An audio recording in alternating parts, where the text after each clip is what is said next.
zilikuwa ni ndoto zangu. Karatasi hizi zilikuwa ni maisha yangu. Nilijiona nikivaa sare za shule, nikitembea na vitabu.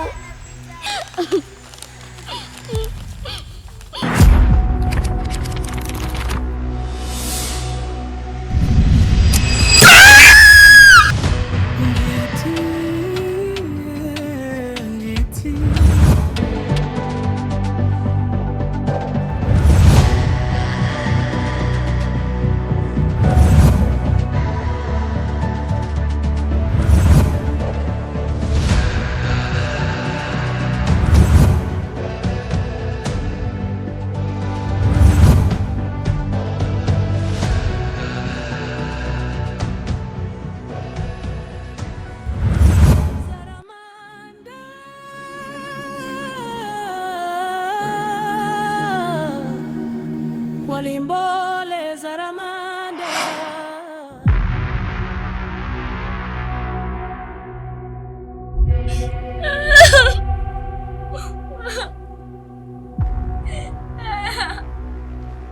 Usiogope binti, usiogope.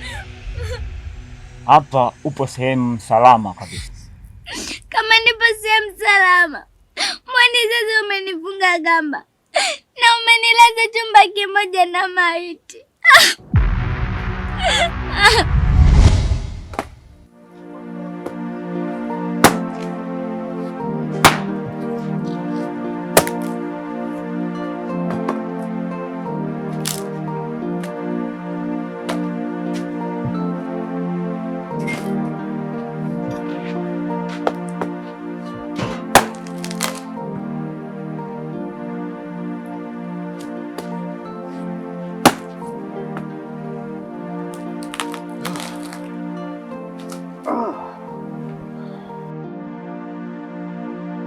Mama Njiti, hebu njoo hapa tuzungumze mara moja. Takufungua iwapo tutakubaliana jambo moja tu, binti mdogo kama wewe. Jambo gani hilo?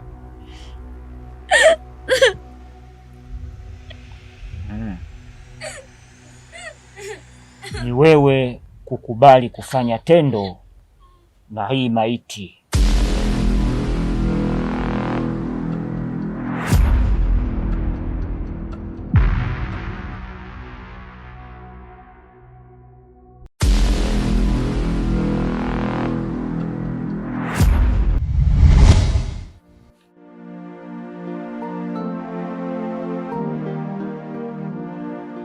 Bwana vipi, si nimekuita?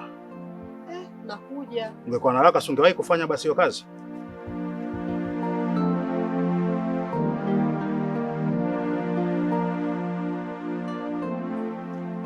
Usiniambie kwamba hata hivyo viazi havijaiva bado.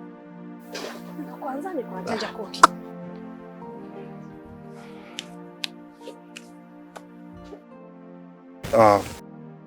Mke wangu, kuna jambo ambalo nimewaza na kufikiria, nikaona ni vyema nikushirikishe mke wangu.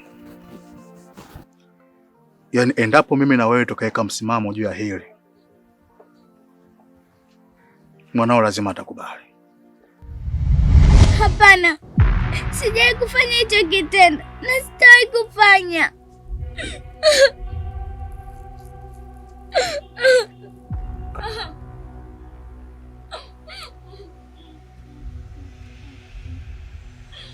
Ninachokisema na maanisha, na swala hili ni muhimu sana kwetu, na hasa wewe binti mdogo kuweza kufanya tendo na hii maiti.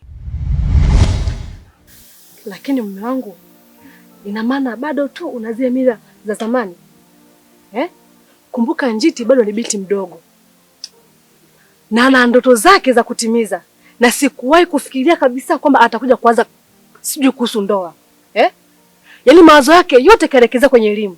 Afu leo wewe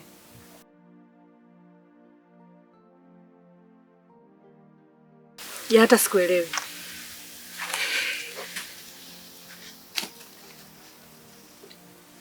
Hawezi kufikiria kuhusu ndoa. kwa sababu yeye hajui umuhimu wa hili. Na kumbuka kwamba hizi ni mila na desturi ambazo tumezikuta kutoka kwa wazee wetu, hivyo lazima atakubali tu. Na kuhusu hili, nimekubali kupokea mali kidogo kidogo, na ukizingatia kwa jinsi alivyokuwa binti mdogo, najua nitapokea pesa nyingi sana. Iwapo hautokubaliana na hilo, sahau kuwa huru na sahau kuiona nje. Hapana, naomba nisikilize. Hapana. Njiti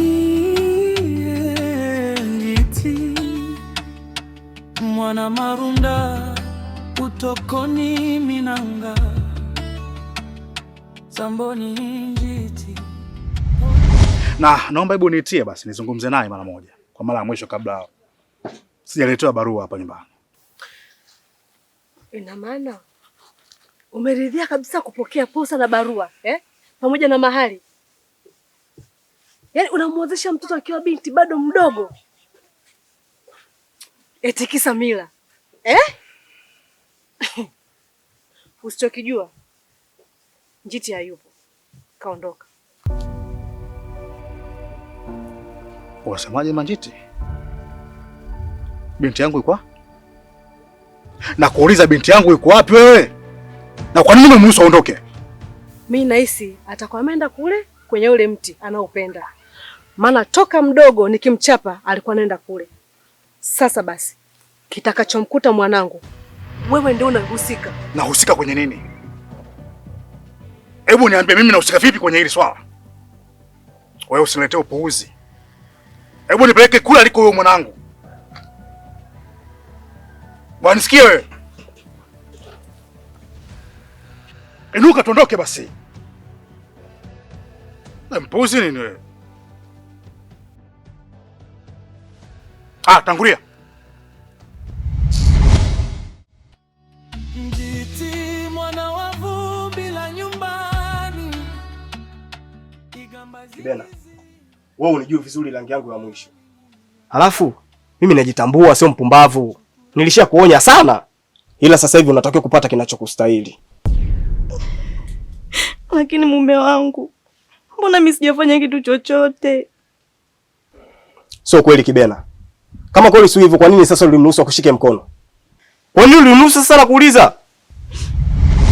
Shangazi, bado siamini kinachoendelea. Tukubali tu Juma amekufa. Maana hiki kinachofanyika ni kufuru. Ndime mwanangu, hakuna kufuru yoyote. Kwani hichi kinachofanyika kimeanza toka enzi ya mababu. Ina maana atafufuka tena? Ndiyo. Kwani akipatikana mwanamke akilala naye japo siku moja au dakika moja, basi hili litafanikisha. Sikia nikwambie kidaka wangu. Mimi nakupenda sana mume wangu. Na kama ningekuwa naruhusu kila mwanaume anishike mkono, hadi sasa hivi ningekuwa sina thamani. Na pia mimi ni mwanamke, kutongozwa ni kawaida.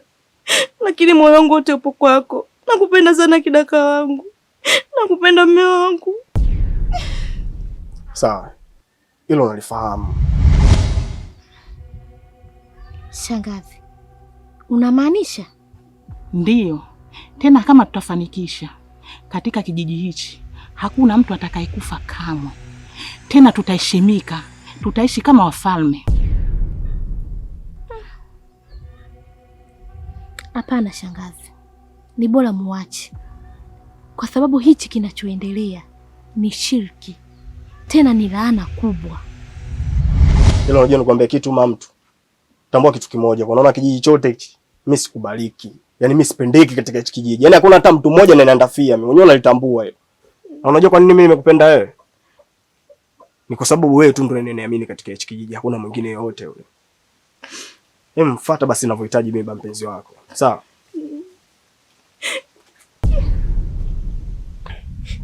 Nakupenda sana mke wangu. Nakupenda pia mume wangu. majina yao yanabebwa na sauti ya moyo. Unasema ni laana? We mtoto we, tena nisikusikia kauli yako tena, koma kabisa. Na ninakwambia endapo utatoa siri hii kuipeleka nje kwa watu, nitakuja kukufanyia kitendo hutokisahau maisha yako yote.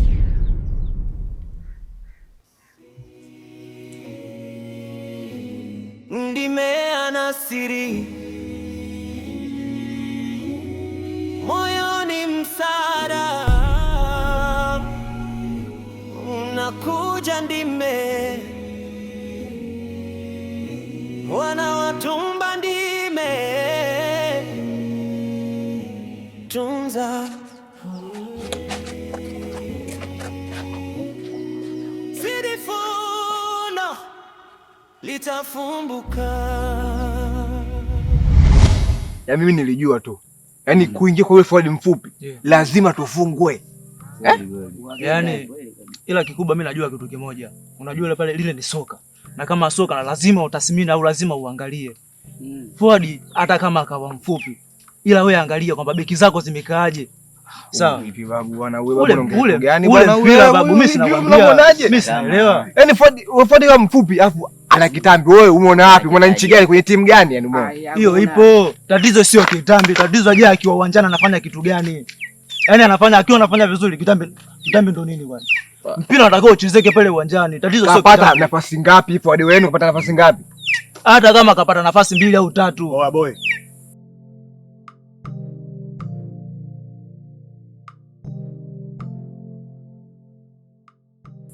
Mbona unaongea sana mwanangu? Taratibu basi. Vipi? Tara usi. Sana. Si hapa hivi. Unaona fresh au vipi? Kama kawa. Poa. Na maongezi na wewe. Unga mimi? Wewe hapo na maongezi na wewe. Hapo basi. Bwana. Basi fresh basi, ngoja mmoja. Nimche jamaa hapo sio? Poa.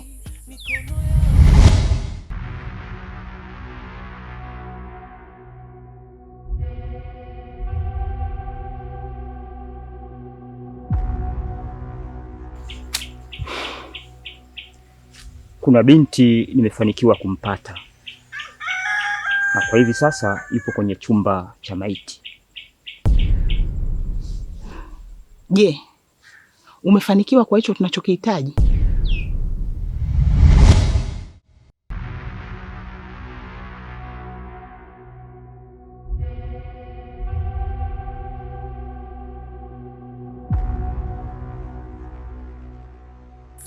Nimekuita kistaarabu sana kwa sababu nakuheshimu. Ila ninachokiomba, achana na mke wangu.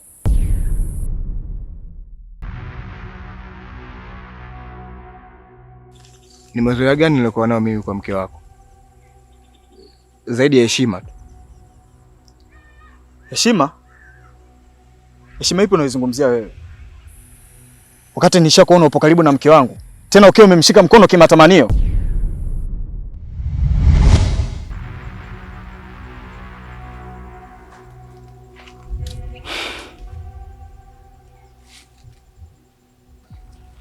Hapana. Yule binti amekataa kufanya chochote kile na ile maiti. Kaka, hakuna binadamu yoyote ataikubali kufanya kitendo hicho na maiti, isipokuwa wewe ulazimishe hili lijambo liwe.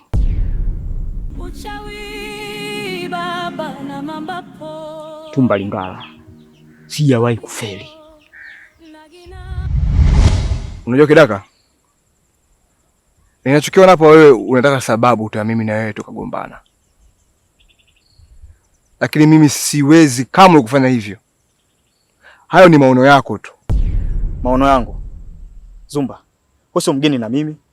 Yaani unanitambua vizuri kabisa. Na unafahamu fika kabisa kwa hapa 99 midatu. Kiongezeka moja na kwa imepagawa. Na kikamilika kitimia mimi siwezi chochote zaidi ya mauti. Nilikuja kukupa taarifa tu.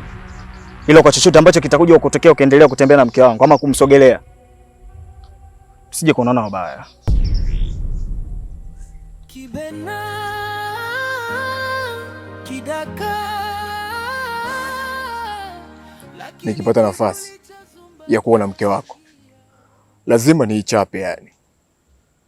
Sasa hivi sio kumshika mkono tu, mpaka kiuno nitamshika. Zumba napigania nafasi, Kibena na sita moyoni. Penzi hili ni vita ya hisia, nani atashinda mapenzi? Kijiji kinasema hadithi yao, mapenzi matatu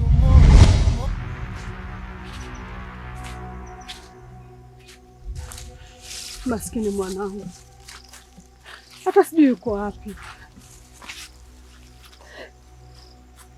Haya ni makosa yako, na kama sitomwona mwanangu sitokuelewa. Mama Njiti, labda mimi nikuulize swali. Kwani wewe ni binti yako peke yako? Nisikilize, hata mimi pia na uchungu na binti yangu. Na kuomba upunguze ukali wa maneno. Ukali wa maneno? Wakati umekuwa katili kwa mtoto kwa muda wote. Eti kisa kuendekeza mila. Mila.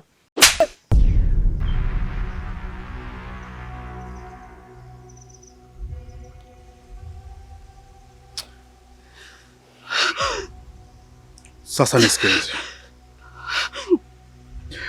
Nataka nikuoneshe ukatili wangu jinsi ulivyo. Nataka nikuoneshe sura yangu upande wa pili jinsi ilivyo.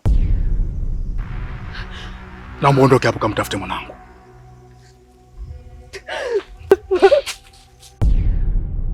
Pole mama, tulia mama. Naomba nikukumbushe kitu. Ishi kwenye mipaka yako. Tusiingiliane tafadhali.